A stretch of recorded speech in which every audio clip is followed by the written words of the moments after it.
بسم اللہ الرحمن الرحیم۔ رسول اللہ صلی اللہ علیہ وآلہ وسلم کی حیات طیبہ میں صرف ایک شخصیت جو آن حضرت صلی اللہ علیہ وآلہ وسلم کی ولادت سے وفات تک آپ کے ساتھ تھیں۔ اس شخصیت کا نام برکہ ہے، لیکن تاریخ انہیں زیادہ تر ان کی کنیت ام ایمن سے جانتی ہے۔ جس وقت سیدہ کائنات حضرت آمنہ سلام اللہ علیہا کے بطن سے مصطفیٰ کریم صلی اللہ علیہ وآلہ وسلم کا ظہور ہوا، اس وقت اس کمرے میں سیدہ آمنہ کے علاوہ صرف ایک شخصیت تھی اور وہ حضرت برکہ تھیں۔ رسول اللہ صلی اللہ علیہ وآلہ وسلم کی سب سے پہلے زیارت کرنے اور مصطفیٰ کو سب سے پہلے گود میں لینے کی سعادت حضرت برکہ کو ہی حاصل ہوئی۔ برکہ دراصل رسول اللہ صلی اللہ علیہ وآلہ وسلم کے والد گرامی جناب عبداللہ کی واحد کنیزہ تھیں۔ ان کا وطن حبشہ تھا اور وہ خالص سیاہ فام تھیں۔ آپ کو بچپن میں ڈاکوؤں نے اغوا کر کے بیچ دیا تھا، لیکن اللہ کی رحمت سے آپ جناب عبداللہ اور سیدہ آمنہ کے گھر پہنچ گئیں، جہاں انہیں کنیز نہیں بلکہ بہن سمجھا گیا۔ رسول اللہ صلی اللہ علیہ وآلہ وسلم کی ولادت بسعادت کے وقت سیدہ آمنہ 19 برس کی تھیں، جبکہ برکہ کی عمر 13 برس تھی۔ سیدنا عبداللہ انتقال فرما چکے تھے۔ گھر میں صرف 3 ہی لوگ تھے، جناب سیدہ آمنہ، برکہ اور رحمت دو جہاں حضرت محمد مصطفیٰ صلی اللہ علیہ وآلہ وسلم۔ آن حضرت صلی اللہ علیہ وآلہ وسلم کی پرورش میں برکہ جناب آمنہ کے ساتھ معاون و مددگار تھیں۔ سیدنا عبداللہ تجارت سے واپس آتے ہوئے صرف 25 سال کی عمر میں یثرب کے اندر اپنے ننیال بنو نجار کے ہاں فوت اور دفن ہوئے تھے۔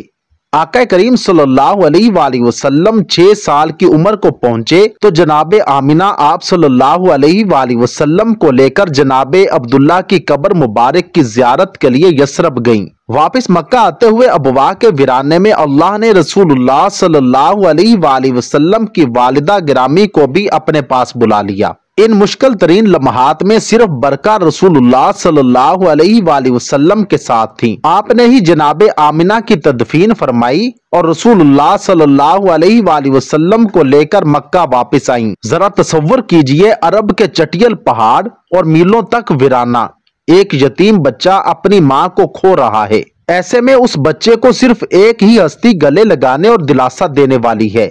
اس انسان سے اس بچے کا کیسا گہرا رشتہ جڑ گیا ہوگا۔ 2-2.5 برس بعد رسول اللہ صلی اللہ علیہ وآلہ وسلم کے کفیل انتہائی شفیق دادا جناب عبد المطلب بھی جدا ہو گئے۔ رسول اللہ جناب ابو طالب کے گھر آ گئے۔ برکہ بھی آقا کے ساتھ چلی آئیں۔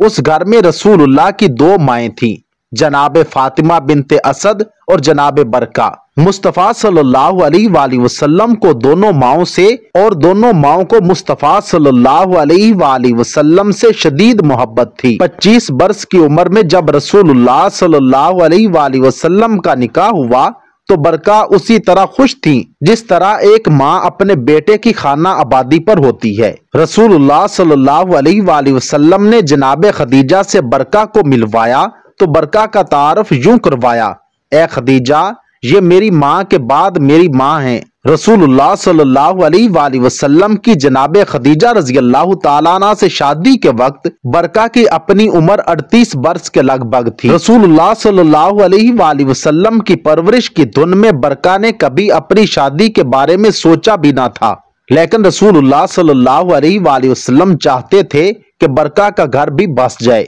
پہلے تو وہ رسول اللہ کو چھوڑ کر جانے پر تیار نہ تھیں، لیکن رسول اللہ صلی اللہ علیہ وآلہ وسلم اور جناب خدیجہ رضی اللہ تعالی عنہا نے آخر منا لیا۔ برکہ کو باقاعدہ طور پر آزاد کر کے ان کی شادی یثرب کے قبیلہ خزرج کے ایک شریف اور خوشحال مرد عبید بن زید سے کی گئی۔ یہ رشتہ سیدہ خدیجہ سلام اللہ علیہا نے کروایا تھا۔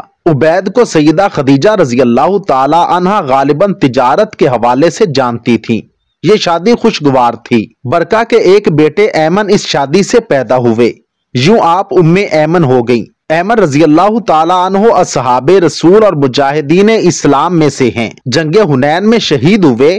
پہلی وحی کے آس پاس کے دور میں عبید بن زید وفات پا گئے۔ ام ایمن اپنے بیٹے کے ساتھ یثرب سے واپس مکہ رسول اللہ کے پاس آ گئیں اور کلمہ پڑھ لیا۔